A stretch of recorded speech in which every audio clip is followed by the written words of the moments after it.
Gavin Townsend here today with Charlie Mulraine, an ex-youth cricket player and ex-youth England rugby player.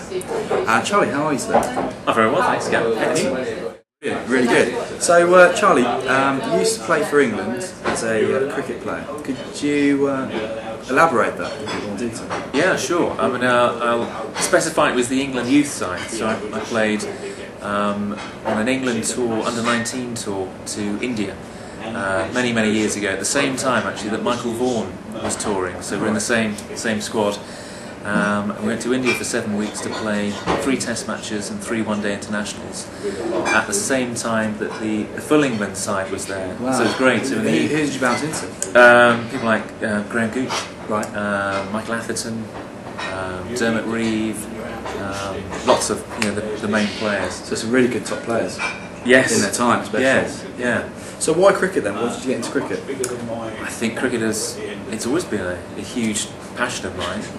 My dad played cricket, so I think whenever I was a kid I was not happy unless I had a ball in my hand and I was outside training, doing something. I was just cricket ball. A cricket ball, exactly, just to specify that. Or a rugby ball, yeah. but I was not somebody who liked to be stuck inside for So you used to play for Warwickshire?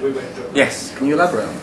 Yeah, sure. I think I always wanted to be a professional sportsman, either in cricket or rugby, and I had the opportunity when I was 18, so straight from school, to be signed by Warwickshire. And I made a decision that I wasn't going to go to university, I was going to focus all of my efforts on cricket, and that was the decision I made. How long were you there for? Sadly, only for 2 years. I would have loved it to have been longer, but I think it's quite interesting when you talk about the psychology of sport, how the pressure can affect people in different ways. I think for me, my goal had always been to be a professional, and that when it actually happened, I hadn't thought about what it would be like.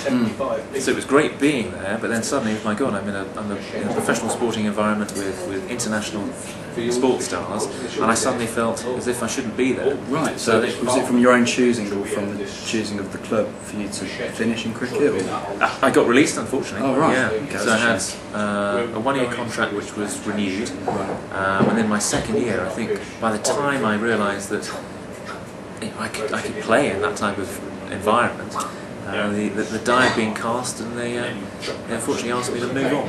So how did that make you feel at that moment in time? Looking back on it now, I think lots of things in my life has put that into perspective, but at that time that was the lowest I've ever felt in my life. I think in my sporting career that was the worst feeling ever. And what thoughts went through your mind at that moment in time? It was more about that, and it's echoed, I'm sure we'll talk about this in a minute, about the work that I do now. But I felt that I'd lost a sense of my identity. Everything had been about me, the sports person. All of my friends at school knew me as the person who was going to go into professional sport.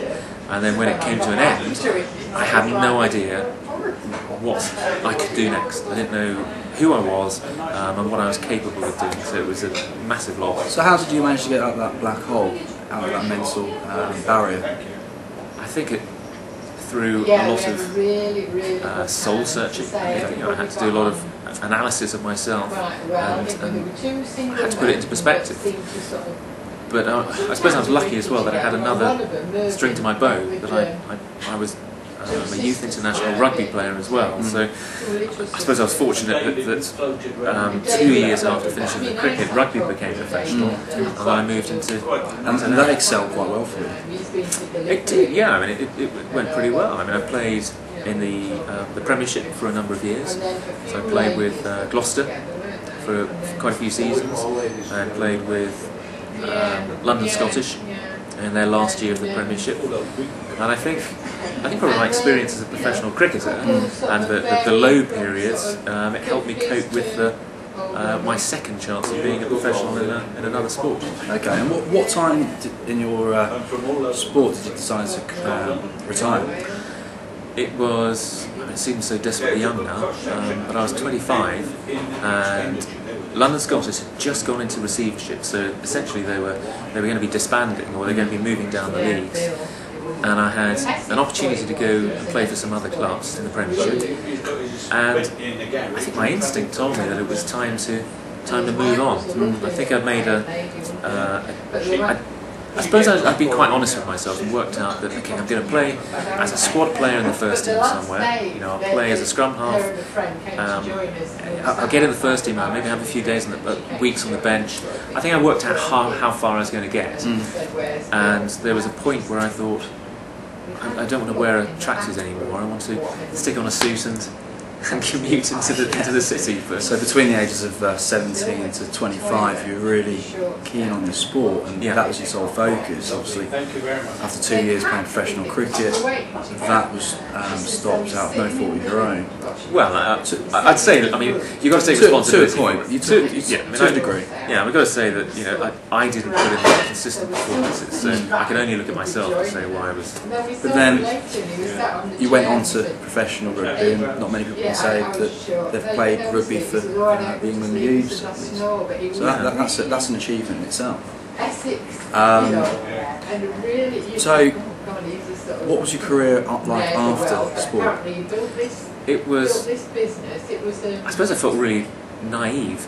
That I had no idea really how the skills that I demonstrated in sport and my experiences in you know, what is an elite high performance environment, I had no idea how they could translate into something else. So I was fairly green, I think, when I was going to interviews and trying to sell my strengths. And at that time I didn't have anyone, I didn't feel as if I had anyone to speak to for advice to help me through that period. So I think I just you know, meandered along and found my way into recruitment. And then from recruitment, you then worked for yourself? Yeah, I mean, I think setting up on my own was something that I'd never thought of before. You know, if you'd asked me 10 years ago that I'd be running my own type of business, I would say you were crazy. How does it feel to be your own boss? It's good. I think I like the freedom. I think the freedom to be able to shape your own work and focus on what you feel you can,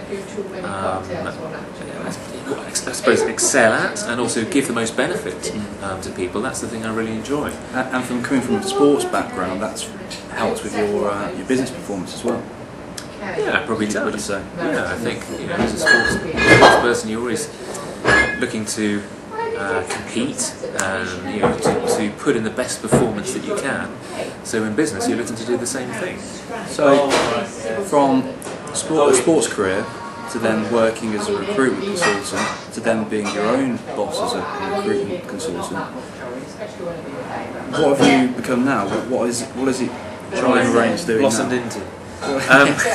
Well, I went into when I set up my own in 2004. I was still involved in IT recruitment, and it wasn't really my passion. What I really wanted to do was work specifically with sports people and coach them through the transition that I'd struggled with all those years ago. So very early on, I approached the Professional Cricketers Association, and they already had a program in place, but they felt that there was a gap that needed filling from working with the player to getting them to a certain point of perhaps they know what they want to do to helping them get a job. So I started, I suppose, very small at that stage, with a day a week maybe, with helping that player get clear on how they could actually translate what they do on the field to an employer, and then use my connections to get the two together. So it became very focused over time into a career coaching and outplacement type of business for sports people. Helping people to go from their sport into work. Yeah. Really, but finding the work which appeals more so to that sports individual. Yes, I mean, I think that's important. It's definitely a big thing. That I think I'd be lying if I said that you, as a sports person, you could find the same passions maybe, or you can experience the same things in business as you can in sport. That's never going to be the same, but you can still find outlets that will give you that buzz, that will give you that adrenaline rush. I've spoken to lots of sports people that have actually said that winning in business is similar to the feeling they had when they were winning in sport. As long as they can find an outlet for expressing themselves or being competitive, whatever it is that comes naturally to them, then certainly from my side it's quite important to help a person discover what that is, and then point them in the right channel. Exactly. Absolutely. Yeah. So, what is the name of your business, Charlie? What is it? What, sir? What is the name of your business? Mulraine Sport. Okay, and do you have a website? Yep, we do. It's Mulraine, which is MULRAINE, sport.com. Excellent. And this will appear at the bottom of the website right now.